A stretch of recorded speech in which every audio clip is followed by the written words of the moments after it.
All right. I'm good to go. Are you good to go? I'm good to go. Yeah. Unless.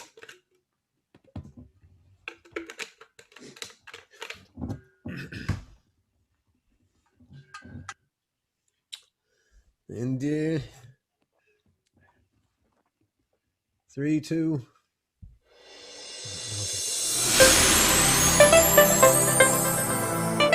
Hello, everybody, and welcome to episode 36 of the Faitheism Project podcast. My name is Alan Katz. I have always been grateful to Hebrew School for making me the atheist I am today. And my name is Randy Lovejoy, and I am a virtual pastor and storyteller. Virtual meaning working online, not meaning that I don't really exist. So I just want to clarify that. For I can attest that Randy exists. He thinks, therefore he is. Although you haven't seen me in well over a year in person, in the flesh. So, you're Well, going to have to test that, I could just, what, Max Headroom, or what was that guy way back? Yeah, it was Max Headroom. You could be Randy Headroom. That's right. Let's move on. Indeed. So today we're going to talk about what has life with a capital L taught you so far, assuming that life's taught you anything. Hopefully it has. If life has not taught you anything, we need to have a conversation. Give me a call. Let's talk about it. So. There's that old joke. How do you make God laugh? Tell him your plans. And whether you believe in an actual deity or not, there's something that happens the minute we make plans. Something in the universe suddenly kicks on and decides it needs to play with us. Oh, you have plans, do you? You got dreams, do you? And one of the proverbs in the Hebrew Testament that I'm sure is reflected in other cultures as well is something to the effect of man makes his plans, or humans make their plans, but the Lord guides their steps, which it's a similar way of recognizing that there's a disconnect between what we plan and what actually happens. Yes. The best laid plans and the road to hell and all of that. Yes. Yes. Multiple. As I sat down to draw up my list of, what has life taught me? Yeah.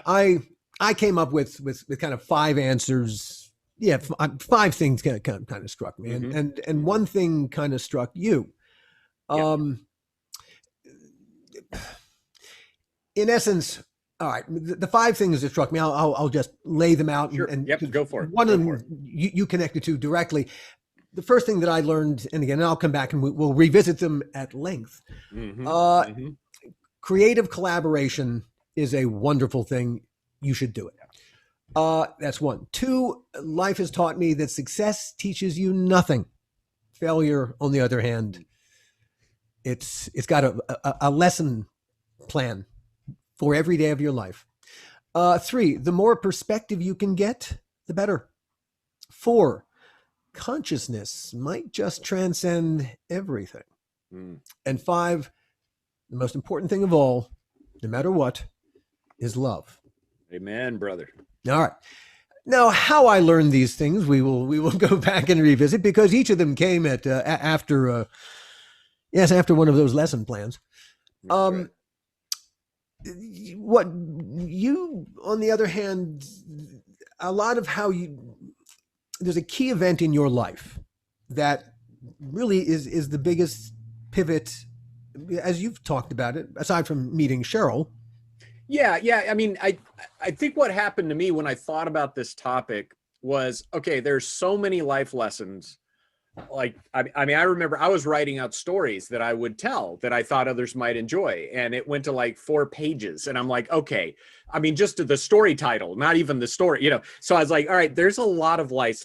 I mean, I'm learning constantly, every day, all the time. And I'm not saying I've learned more than somebody else. I'm just saying maybe I was in remedial life class. I don't know, but I've needed more work in terms of learning about life.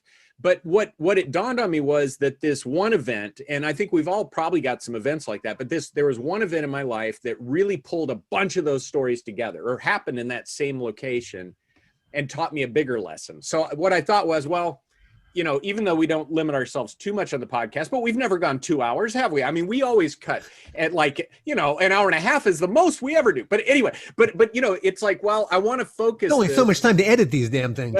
Exactly.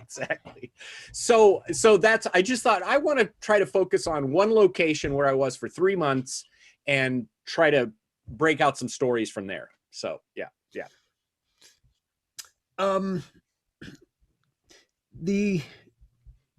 The first big lesson, I'll jump in there because I think probably I think let's work on your first 3, because the third one is what mine's about. So let's do your first 3, and then I'll dive into mine. How about that? If mine will launch into yours, okay, cool. Yeah, I love that. Yeah, that'll work. That works. I've been a writer my whole life. I've been theatrical my whole life. And when you do things in the theater people, that's always a collaborative experience. Yeah.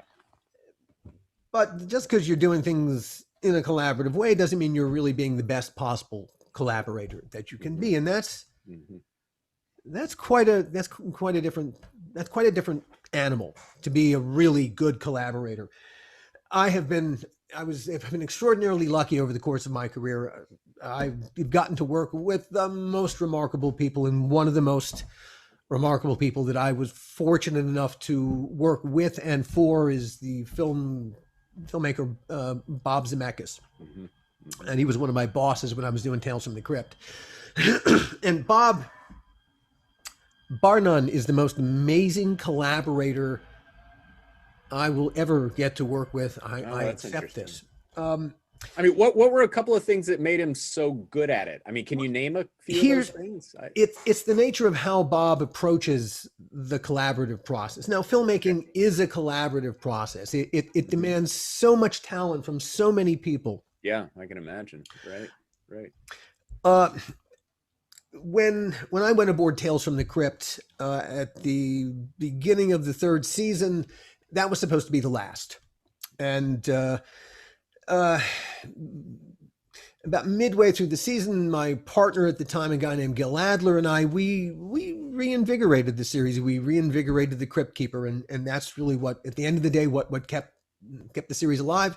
But midway through the season, because we were getting suddenly big stars to do our show, HBO changed its mind and didn't pull the plug on the series. In fact, they ordered 2 more seasons. And so as we approached the end of the first season that I was aboard the show running it, we were in rather a celebratory mood. And the last episode was going to be Bob Zemeckis's anyway, since Bob Zemeckis and Joel Silver and Dick Donner and Walter Hill, big filmmakers who are executive producers. Yes, it had been accepted that Bob was going to be the last episode, but now not the last episode forever. It was the last episode of the season, but still Bob had planned big. And Bob had wanted to do an homage to one of his favorite films, a World War I epic, Stanley Kubrick's Paths to Glory, and which is a World War I trenches, and it starred Kirk Douglas. Okay. And it was made in the late 50s. And Bob wanted to kind of do an homage to it in our little half-hour Tales from the Crypt show. He also wanted Kirk Douglas. And the problem was the script that we had as I came aboard, which had been written by the previous producers, this wasn't good enough to attract Kirk Douglas, which was key to Bob being happy about doing this. So as I was the new guy in charge of all the writing on the show, Bob came to me, and the first time I got to work with Bob, and Bob said, I need you to, we need to make this better because I need to get Kirk. And okay. And I sat down and I worked it and I rewrote it, and we got Kirk. Awesome. And Bob was really generous about that. But when a couple of years go by, and we got Kirk Douglas and Dan Aykroyd, and we recreated World War I France and Simi Valley, and we blew stuff up, and it's rather a big episode. It's called Yellow. Anyway. So Seasons go check it by. out. Bob is going to do the another show at the end of a season, and he asks me to write it for him. All right. I go up to Bob's house. We have lunch. We're going to talk about what he wants his episode to be. What shall we write for him? And we finish lunch, push it aside. And Bob says, all right, all I know is I want to do a completely subjective camera show from the point of view of a dead guy. That's it. That's what I want to do. So a dead guy's point of view of 30 minutes. Yeah, something like that. All right. Yeah, that's it. Of course, we'll have to figure out how he got to be a dead guy. Yeah, it'll be part of the story. But there's a great Hitchcock film called Rope that he also wanted to borrow from, which is the conceit in Hitchcock's Rope is that it's all one long shot. Okay. There are a couple places where he's had to break it up because the film magazines were only so large. You couldn't roll it like contemporary video. You had film mags. So there are clever ways where suddenly, as we're moving past someone's back and their back fills the frame, their black, whatever their black costume fills the frame, that's where they change mags. All right. So he wanted to, there was some of the same filmmaking cleverness also, but he wants to show totally from the point of view of a dead guy. Oh, and one more detail. The dead guy needs to be played by Humphrey Bogart. Oh, so as we move around from place to place and then we pass a reflective surface and we see this character's face in the reflective surface, it's going to be Bogart. We're going to have to cut in film clips of Bogart where he's saying stuff. And we're going to have to make the story work that we get into that film clip, right, and then we get out of it. So these things, these non sequiturs are going to have to make sense in our universe. This is part of what Bob wants. He's asking, really frankly, for the impossible, and he knows it. And so he says, yeah, so that's kind of what I'm thinking. And how are we going to do this? Now, here's the key. He didn't say, here's what I want, you go do. I was just going to say, it's not go do it. It's he how said, are we going? How are we That's good. going to do this? That's good. Bob had plenty of ideas in his head. He wasn't, he right. Now, just for reference, what Bob was trying out in our episode of Tales from the Crypt was stuff he actually went and used in Forrest Gump. He was testing out some ideas he had for Forrest Gump in our episode. Yeah. So we were we were his training camp for some of the beta test ideas. almost. Right. So got it. All right, but that's as we then sat and began to talk, this impossible idea became less and less impossible. Now let's go forward a couple of weeks. The script gets written. Yeah. And we get a really great cast. We get John Lithgow. We get Isabella Rossellini. Wow. And that's incredibly exciting. And Isabella, what makes it even more exciting is Isabella decides she wants to play, because the dead guy is Humphrey Bogart. She wants to play her character like her mom. Ingrid Bergman, who played against Bogart in Casablanca. Yeah. So from the point of view of a little film nerd who grew up watching and loving this stuff. Yeah. You're suddenly I'm in the middle of this. This is I'm right in the middle of it all. This is so talk cool. About a pig in excrement. Oh my God, that is yes. Oh my God. All right, so we have a great cast. And we never, on Tales from the Crypt, we really did a lot with a very little bit of money. Directors got 5 days to prep and 5 days to shoot. That was it. But because it's Zemeckis, we break the rules. And we're giving Bob a day to rehearse. Now, it's not the cast that he wants to rehearse, it's the crew. Oh, wow. And so we bring the entire 50-person crew onto our 4-wall set. Now, because it's a subjective camera, what that means is the camera is, we will only see it from the character's eyeball point of view, both their eyes. We will never go outside. We will never do coverage. We will never see them. Okay. Only from their point of view. So they have to be able to go everywhere in every direction. Wow. And so as Bob takes us into, we have now built what's called a 4-wall set. Okay. And that means 4 walls, not 3 walls, and then a false wall that we pulled because that's where all the crew and that's where Video Village is and where the director is sitting. Is 4 walls. and ceiling, and of course the floor.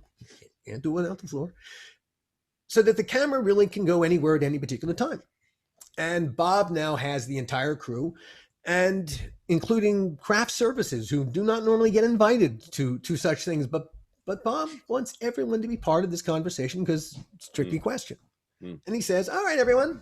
And all of us crowded into space. He says, all right, the shot's going to start over here. And he goes over to a place where, the shot's going to start. And he begins to walk around. And I think we go here and here. And then, this happens. So we've got to go, all the way over here. And then here. And then here. And I think the shot's going to end up somewhere like over here. Yeah, okay, yeah. And he turned and he looked at us and he said, okay, guys, how are we going to do this? And you could come up with an idea that didn't work entirely. You couldn't come up with a bad idea.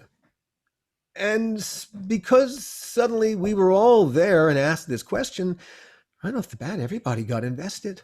Yeah. This wasn't Bob's problem. This was our problem. And, of course, Bob had the solution in his head, but yeah, there were some great thoughts and hey, but what if became part of this collaborative process. Mm-hmm. Mm-hmm. And the trick, and this is the thing that I ultimately learned from my experience of working with and for Bob Zemeckis. Mm-hmm. Mm-hmm. When you collaborate with people, if you're doing it the right way, everyone comes out better. Yeah.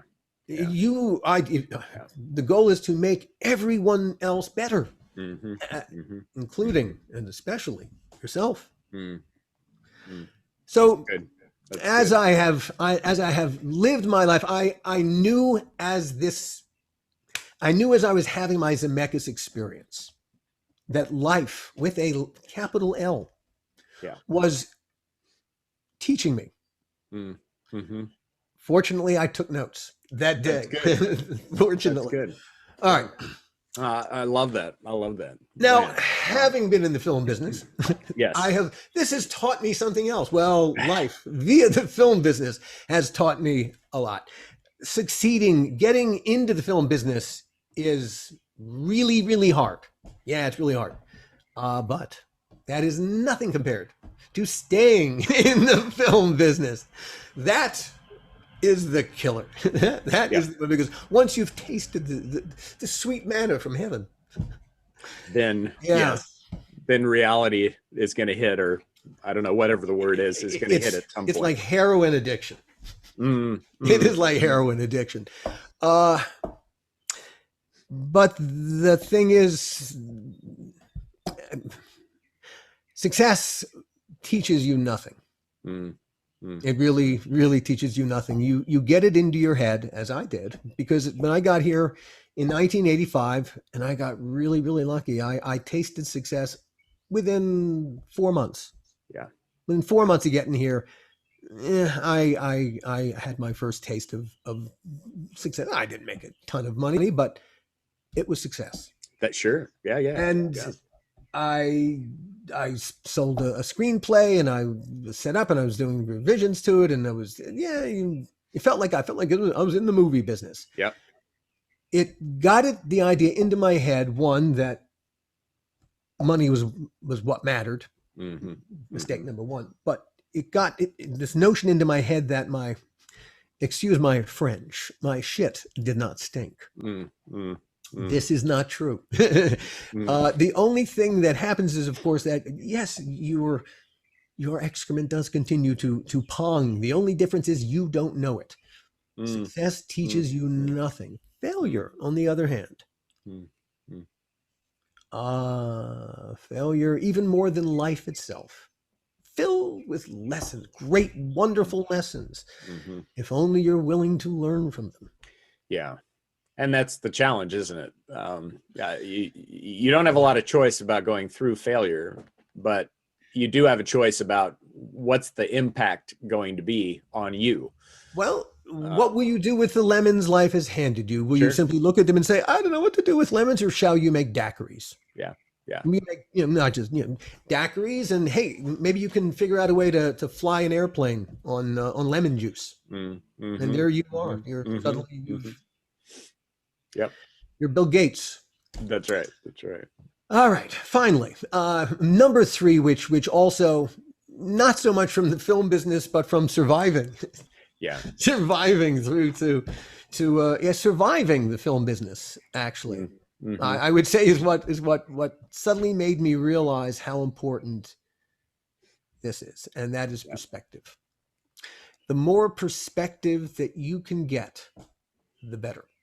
And how life teaches you perspective. Oh, that's where things can get, on the one hand, they can get messy, but they can also get, well, expansive and expressive. Sure. Well, then it can get like what happened to you. Yeah.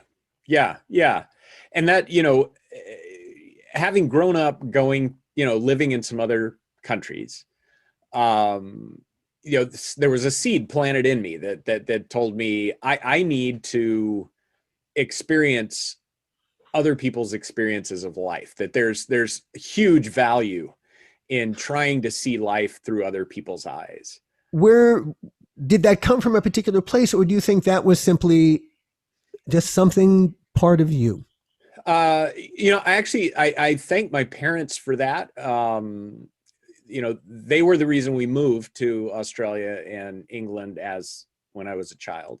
Mm-hmm. They also were intentional about not moving into kind of the American ghettos in Sydney and London as well, Mm-hmm. which meant that we made friends with people of other countries, which meant, yeah, and that was a key thing. And then on top of that, especially, when we lived in Australia, it's a long plane flight to Australia. Well, my parents would always work out ways that we could stop at other countries when we'd go back home to visit and go to Australia. So, we went to Fiji. I remember actually meeting the headmistress of my sister's school in Australia. We happened to be in the airport in Fiji at the same time.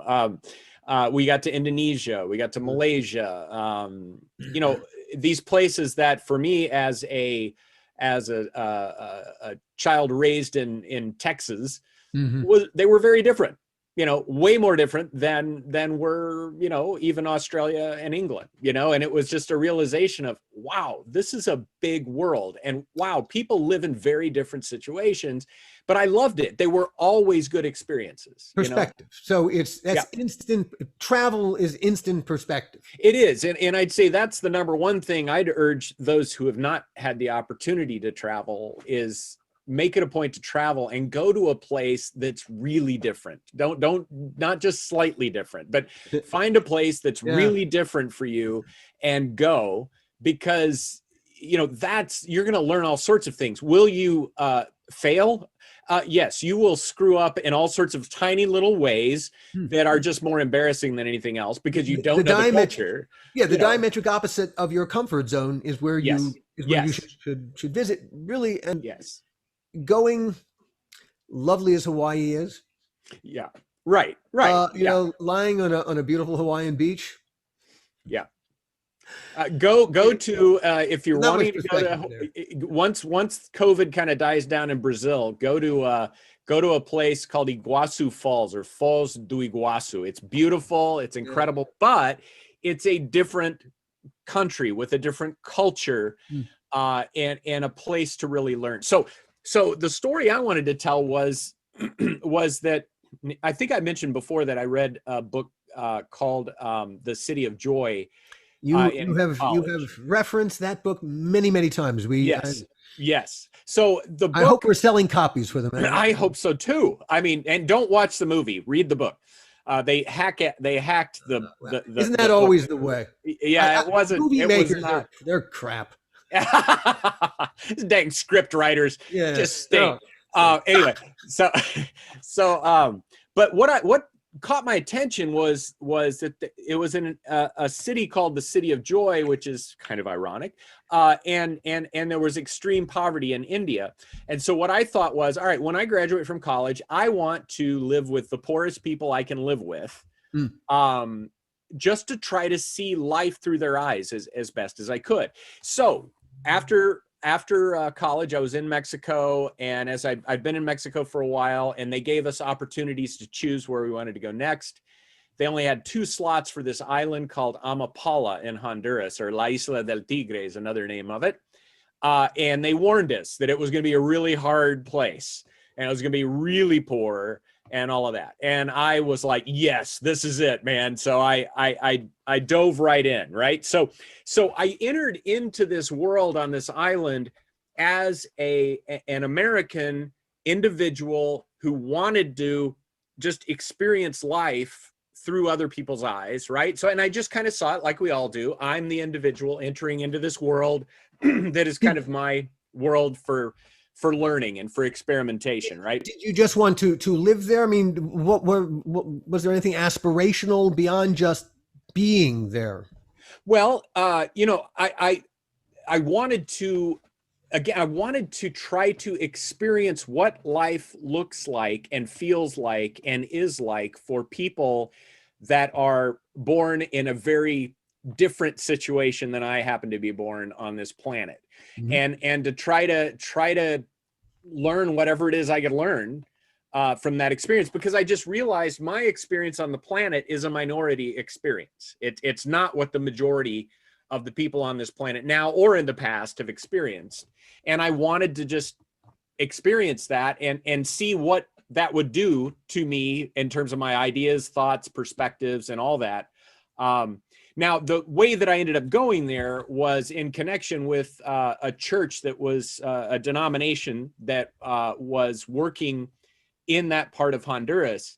And it turned out that we were kind of the last ditch effort by them. They basically given up already, but they just said, oh, there's 2 young people. Let's send them in there and see if they can do anything.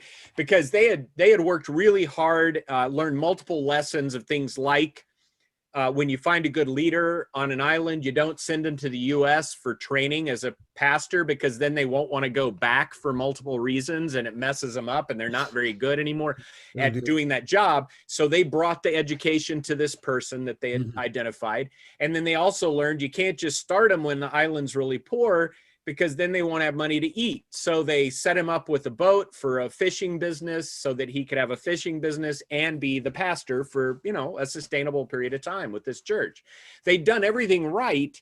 And then the guy ran off with a choir member and took his boat and his fishing business somewhere else and left the church high and dry. And that was kind of the last ditch effort for them. It was like, okay, we're done. But then like, oh, there are these 2 young people that'll show up for 3 months.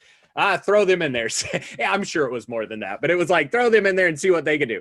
So, so that was, you know, already as I came in from reading City of Joy, I was entering into a story that had already been going on for quite some time from the religious side of it, right? But that was just one part of the whole web of relationships and interactions that formed life on this island.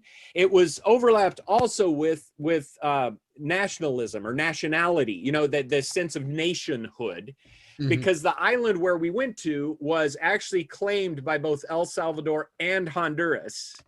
They both said it was theirs. At this point, Honduras had the upper hand, and the only reason I knew that was that the government workers, when we got to the port city, in a dugout, motorized but dugout canoe that took us to the port city, they were all Honduran. So it was like, okay, so Honduras, at least right now, has it. But the people that we worked with were El Salvadoran. So you can guess what kind of legal status they had on that island at that point, because they were caught in this battle between 2 different countries about whose island this was. Then that overlapped with issues of politics and power, because the people, the El Salvadorans that were on that island. May I ask this? May I ask this question? Please. Now, this island, how big is this island?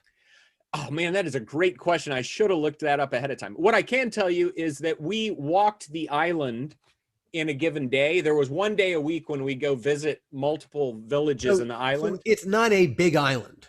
No, it's walkable, and it has a dormant volcano. It's around a dormant volcano. So you got the volcano and then kind of the lowlands around it. So you were living under the volcano. Okay. Exactly. So that's, that's it. Now, the interesting thing about that volcano was that there was regular helicopters, U.S. helicopters, flying to the top of the dormant volcano. And what we found out was that was a listening station into Nicaragua at the time, because the Sandinistas were in charge of Nicaragua. And as we know, there was a global battle going on between leftists and, what, capitalists or Westerners, I don't know what you call it, but there was a global struggle going on, and that was represented on the island. Not just that, but at the same time, the El Salvadoran refugees were they were there as refugees because El Salvador had been in a really, like, a bad civil war for more than 10 years between a military-led junta that the U.S. supported for similar reasons as they were listening into Nicaragua. They were worried about leftists getting into their orbit, and heavens. Yeah, well, and there was a leftist Farabundo Martí National Liberation Front that was fighting the government. And so a lot of, what typically happens in power struggles like that is the everyday people end up, having to run for their lives. So they had all run there.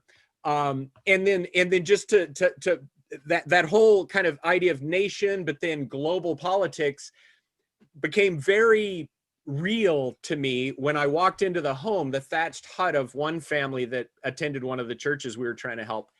And the kids looked at me and started crying and ran away. And I'm just like, what the heck? I'm usually okay with kids. So what's going on? I looked over at the parents and they looked kind of sheepish. And then they said to me in Spanish, they said, well, sorry, when our kids are bad, we tell them that the gringos are going to come and take them away. So when they saw you walk they thought they'd finally been caught on whatever they were doing, right?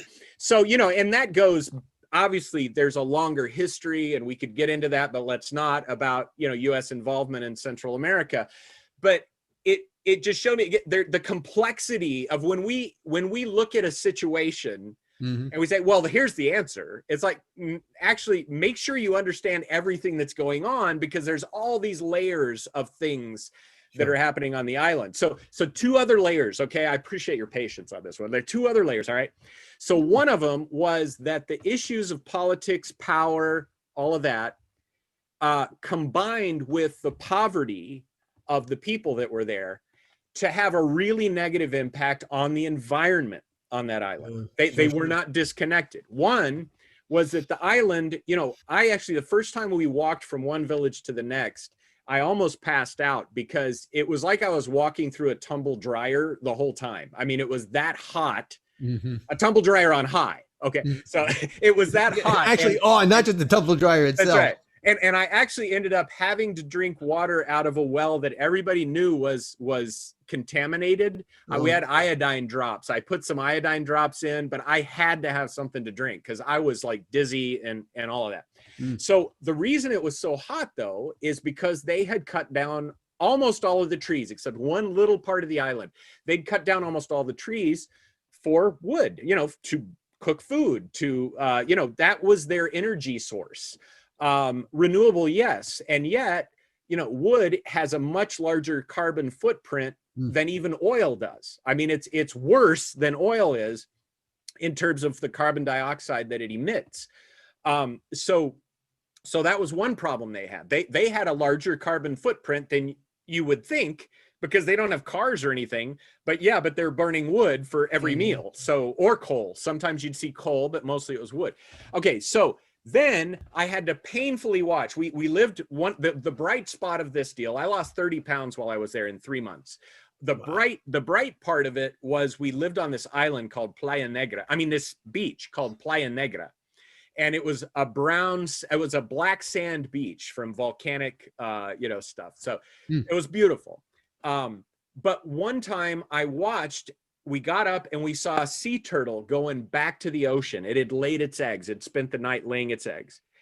And I watched just in horror as the villagers, before the sea turtle even got back to the ocean, they had dug up all of the eggs, because they could get, at that time, like they said, $8 or $9 US per egg, which for them was a massive amount of money.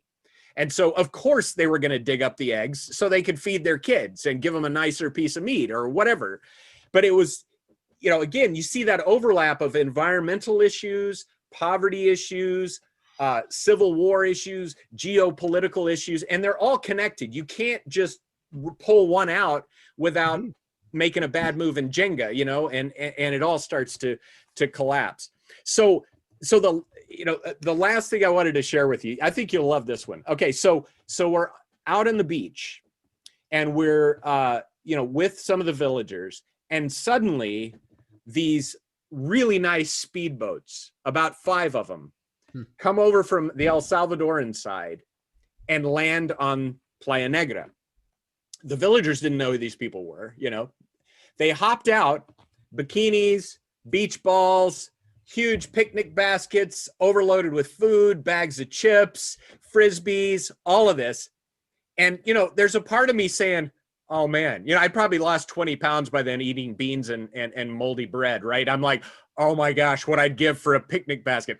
Oh, wow, women in bikinis. Hey, people on I know this world. This is my world, you know, and wanting to like hang out with them, which I probably could have if I'd asked, you know. Yeah.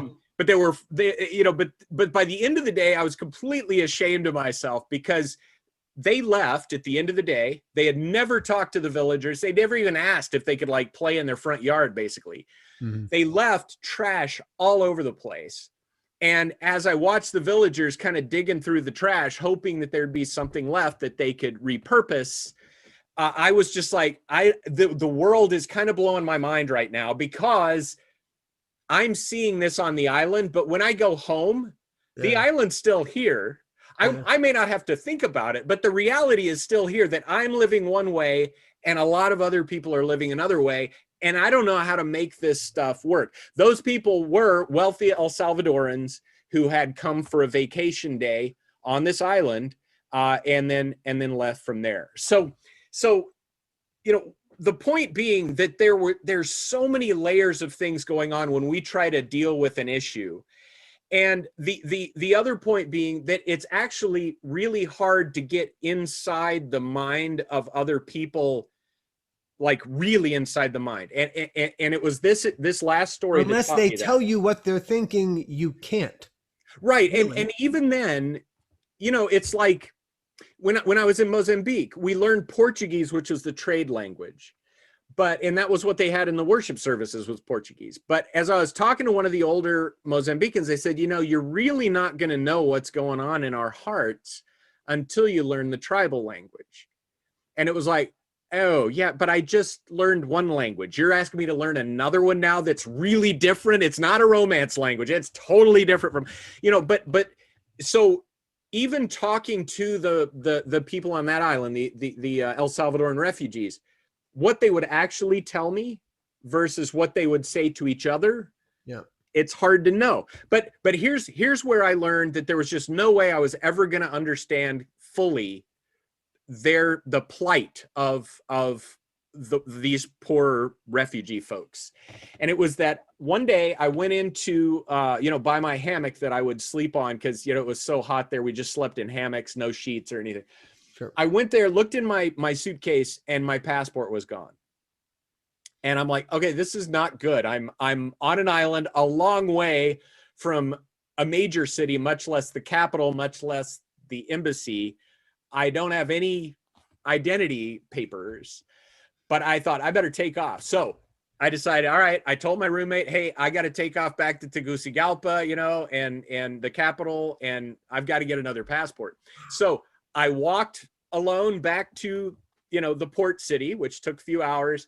Then I got in that dugout, motorized dugout, took it across the water to the mainland. How old are you as you're doing this? I was 18. Yeah, 18. All right. Wait, is that right? Wait a minute. 18. No, that would be college. I was 21. 21. Okay, 21. But still, yeah. 21. Yeah. Right. Yeah. You have no personal identification on you. No personal identification. Okay. Nobody aside from you knows where you are on the planet. Well, no, there's an organization I was working with. Yeah. But as you without any identity are going from the island to your destination so as to get papers as you are making this trip. Yes. Nobody knows where you are. If you vanished between your origination point and your destination point. Yeah. My roommate would have eventually said, hey, I wonder where Randy is. He was supposed to be back a couple of days ago. Maybe we should try to figure out how to look for him. So yeah. Now, granted, this organization, yes, they knew roughly where you were, but as you were making this trip across, this country, did it occur to you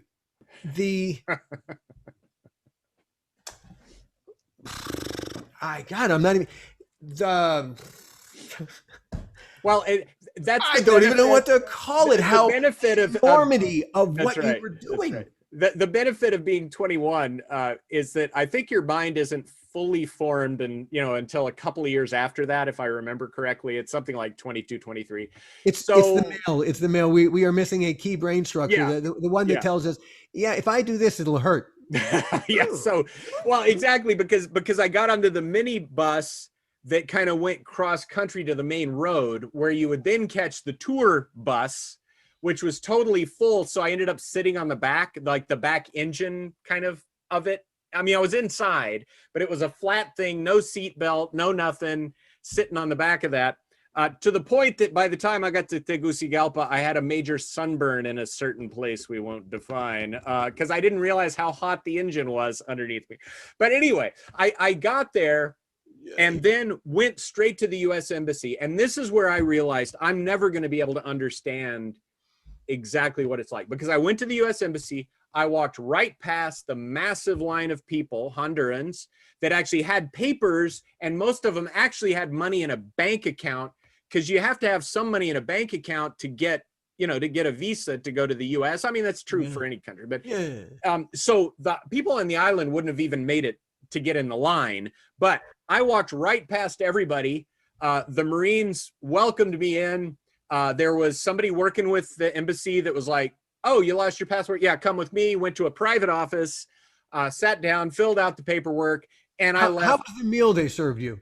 Yeah, no, I mean, it was amazing. And in a sense, it made me realize, wow, it is amazing to be an American globally right now, because wow, but as I left with new identity papers, and the passport was going to be sent to a certain place, when it was done and all that. As I left, I just realized, okay, that citizenship as an American is something that, it's a power that I have, that any American citizen has, that is simply I simply cannot understand what it would be like. I mean, if I had been I don't know, I'm just going to think of a smaller country with less power in Honduras, say. So if it was like, if I was from Guinea-Bissau or something, right, and lost my passport, sure, that would be a very different scenario than being an American, because even if I'd gotten lost partway through, and eventually the embassy would have heard about it, they would have somebody trying to track me down. I mean, that's, there's government pressure and all. I mean, that's what you do. You find the American citizen, right? So it's just that amount of power. I just realized I can never completely understand. And I think, to be relevant to an immediately felt need, that is definitely where me as a white male, I can never fully, I mean, I'm getting this the right way? I can sympathize with the plight of an African-American male, but I can't ever completely get what it is that they've experienced, because of not just my skin color, but just a whole story that has gone on before, that I'm playing a different role. I mean, I'm playing a different role in the story, and it's not like I can just switch roles and suddenly everything's okay. It's like, no. I'm in this. I'm committed to this story. I'm a part of it. And Americans are like Romans. Exactly. Yes. Yes. We have, and ours is not a physical empire. It is it's a cultural empire. Yeah. That we have spread across this planet, American culture. Yeah. And so I'm going to conclude mine, and we'll jump back to yours. But the thing that taught me, as I look back on it, one of the things I learned was any given issue is way more complicated than we think it is. Number one, that there's all sorts of levels, that if you want to just be simplistic about something so that you can get a simplistic solution and feel good about your actions, odds are you're not going to actually change anything. But if you're willing to dive down deep into the layer upon layer and history and different things interacting on a particular situation, then you're going to be able to start to name some things that can be changed in a way that have potential to make it the kind of future that I think we all want. But if we just stay simplistic in terms of the way we look at the world and problem solve, and think that there's just some quick fixes we could pull off and then everything would be great, that's not helpful. That to me, that's not how life works, because I am one little piece of a huge chessboard, or however you want to look at it. And yes, I can move as a pawn and have an impact. But if I acknowledge the whole game and am trying to look at all of it and then figure out my move, I can be way more effective than just, yeah. So anyway, that's my bottom line on that one. But that takes me to the fourth thing that I feel like Yes. life has taught me, which is Yes. yeah, that there is something larger Yes. at That's right. play out. And I say that as a devout atheist. I'm more and more, there's something else going on here that transcends what we can see and hear, but not necessarily what we can feel and sense. And that is consciousness. Yeah. And I've become more and more cognizant of the fact that consciousness is that's a thing. There's something essential about it that just might transcend everything. I don't know if this relates, but let me just I want to try this short little story on and see what you think. We were in Paris, and my son Samuel, gosh, how many years ago was this? I don't know. He was maybe 9 or something. We're walking down to get on the metro. We all turn to look at the map to see what stop we need to stop on. Sam walks into the train. The train doors close. Any parent that's ever had anything like you feel that at a level that's insane. I mean, it's just like, oh my God. Oh my God. Yeah. Oh my God. Okay. So Cheryl is trying to figure out how to stop the train from leaving and all of this, there's a lady, an older lady in the train car that just looks at us with her eyes, and without, she didn't speak English. We could tell from her eyes she was going to take care of him. It was weird, but it was, to me, it's like one of those little hints. Like there was something else going on, because we were one family in a place, and then she's in the train car. She sees what's going on. She looks and conveys to us, I got this. And then we go to the next train stop, and she's at the next train stop with Sam, just waiting there for us right where the car stops. And it's good. And I know this is a small example of what you're talking about, but to me, no, it's not. There's something bigger going on, If you can tune into this thing, it's remarkable how attuned to it so many people are. Yeah. And when you suddenly, it's like collaboration. Yeah, that's right. When I first came to LA, jumping back to collaboration, I took a couple classes with the Groundlings. Mm-hmm. And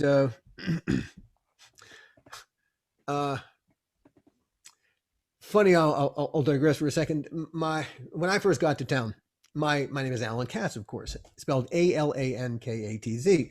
When I first got here in 1985, there was another Alan Katz who already was here and had been working here for years. Alan Allan Katz. Oh wow! He wrote for MASH. He wrote for the Carol Burnett Show, And as I got to town, this Alan Katz had he was a recognized guy. Everyone knew him. He was he was a real guy. He had written a script called The Hunchback of UCLA.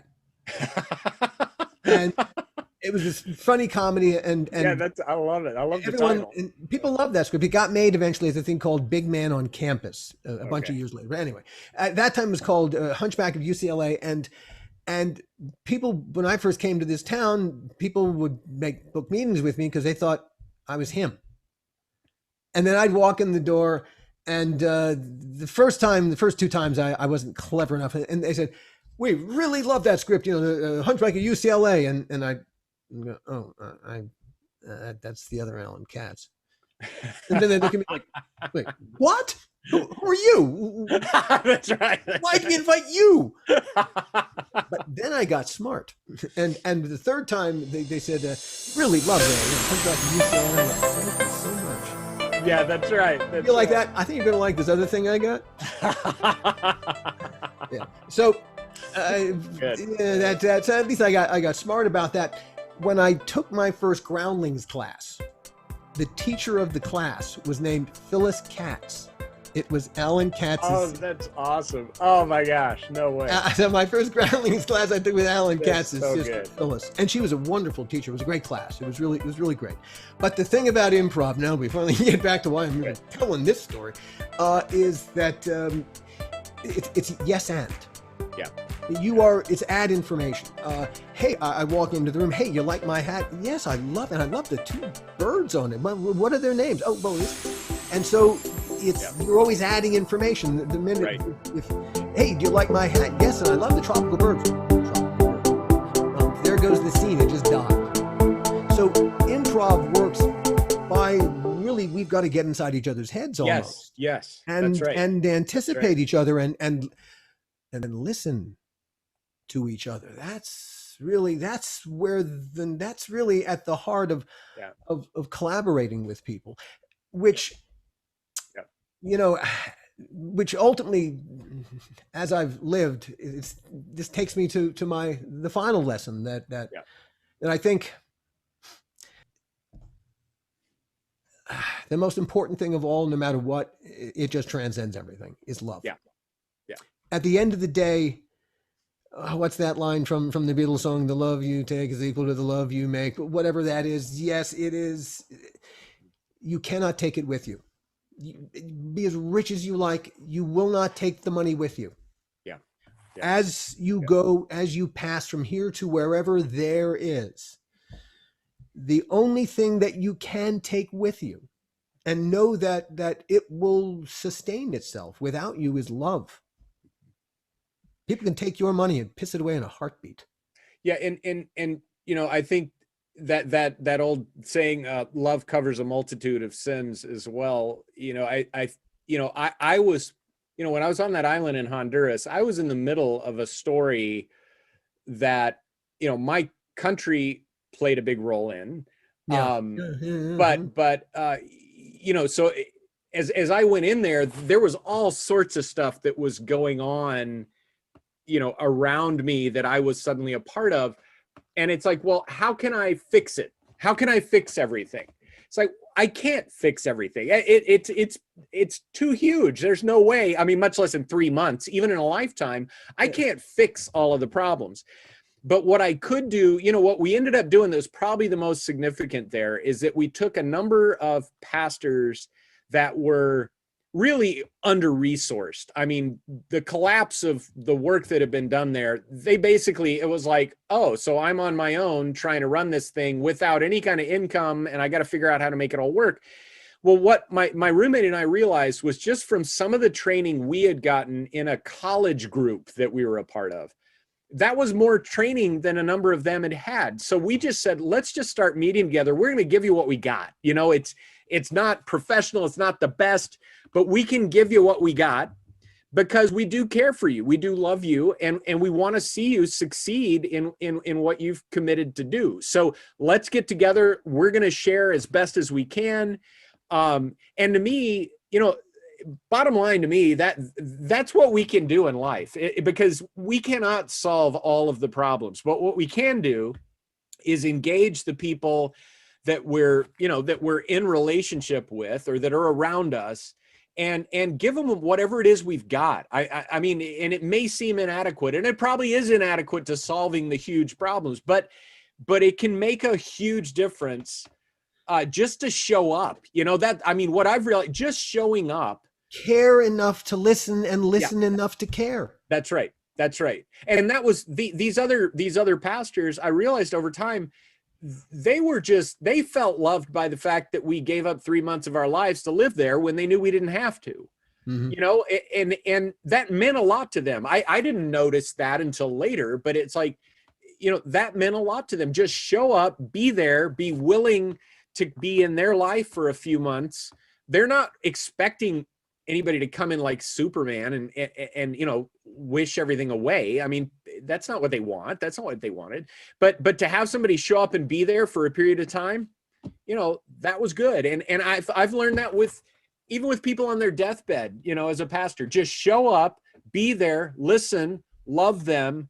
That's probably the most valuable thing you can do. That's you and not just your money. That's right. That's right.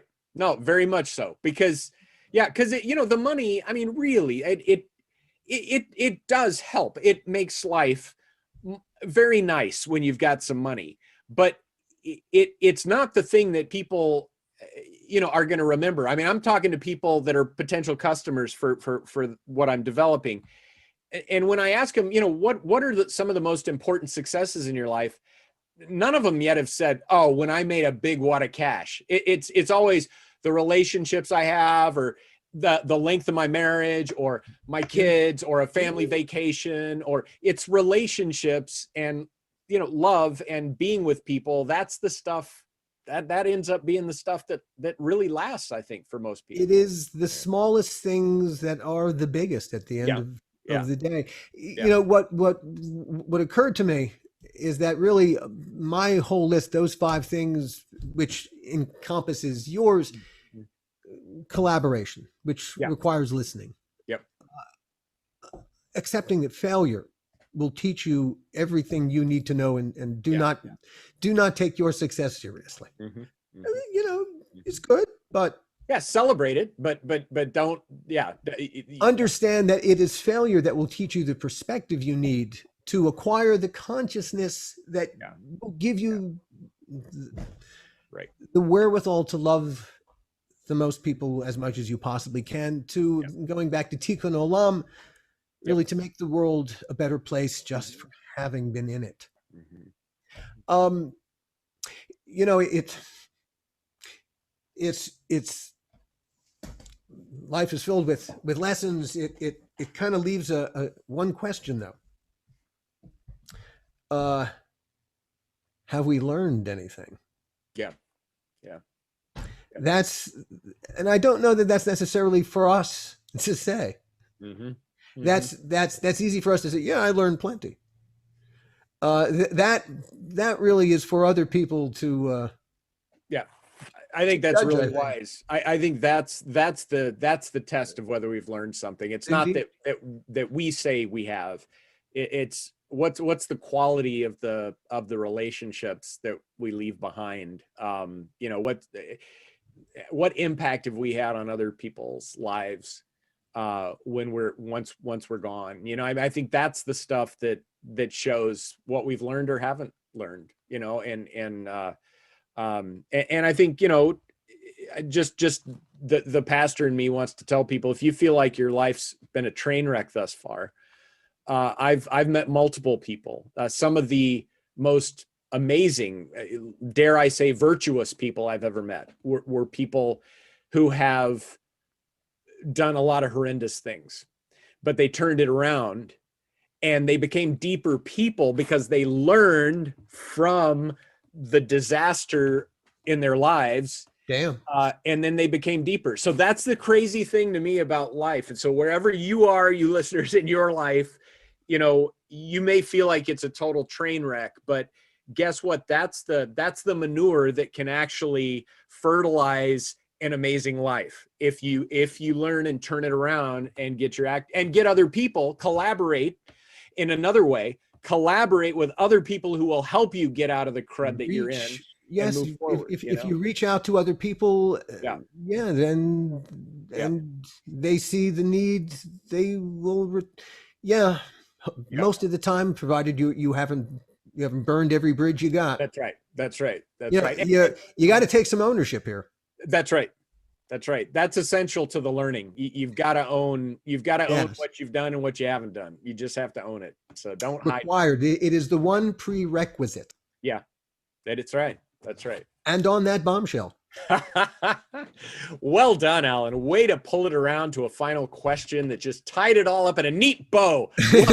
Just like life. Yeah, just like life, all in a neat bow. It all makes total sense now. I get life completely now. I totally understand it. Thanks for that, Alan. I don't have any more questions about life anymore. That's what we're here for. We've solved all the problems. Our work Yeah, here. we're done here. We're done here. Yeah, so you all can have a great day knowing everything's been solved by listening to this Have great podcast. lives, everybody. That's right. That's right. That's right. No, we think there are a few problems left, a few other things to discuss, and we actually have an amazing list of things. Yeah. So I can't wait to knock some of these out, and I know you all are gonna enjoy them too. So we have some great conversations coming. Thanks for listening in on this one, and hey, let's do it again. let's do it. Let's do it. We'll see you again next week. All right.